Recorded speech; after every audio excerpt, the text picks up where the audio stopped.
ओम नमः शिवाय। सृष्टि के आरंभिक काल की यह कथा है। प्रजापति दक्ष की सती कन्या थी।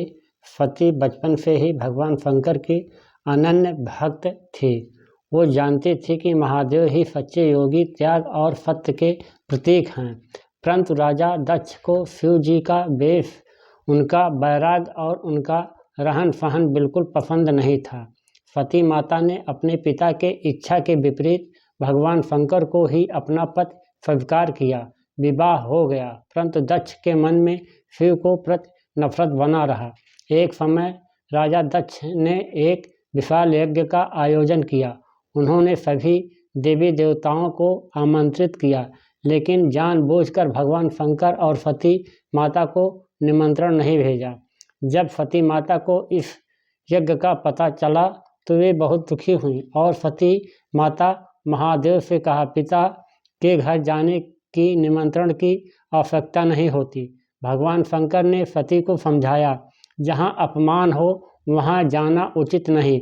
परंतु सती माता पिता के प्रेम में यज्ञ में चली गई। यज्ञ में पहुंचकर सती माता ने देखा कि वहाँ भगवान शंकर का खुलेआम विरोध, अपमान किया जा रहा है।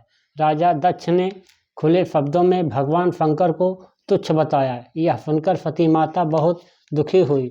उन्होंने सभा में कहा, मेरे पति ही संपूर्ण ब्रह्मांड के स्वामी हैं, जिसका अपमान किया जा रहा है। वे ही सृष्टि आधार हैं, लेकिन दक्ष नहीं माने।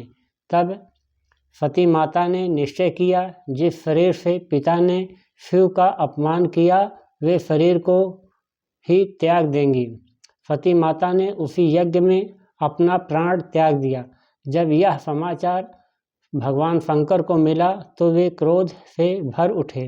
उन्होंने सती माता के शरीर को उठाकर तांडव आरंभ कर दिया। पूरा ब्रह्मांड डगमगाने लगा। देवताओं की प्रार्थना पर भगवान विष्णु ने अपने सुदर्शन चक्र से सती माता के शरीर को टुकड़े किए। जहाँ जहाँ वे अंग गिरे वहाँ शक्तिपीठ की स्थापना हुई। शक्ति माता के अगले जन्म में माता पार्वती के रूप में जन्म लिया और कठोर तपस्या के बाद पुनः भगवान शंकर को पति रूप में प्राप्त किया। यह कथा हमें सिखाती है कि सच्चा प्रेम त्याग सम्मान पर आधारित होता है। अहंकार विनाश का कारण बनता है। शिव और शक्ति का मिलन ही सृष्टि का संतुलन है। ओम नमः शिवाय। जय माँ।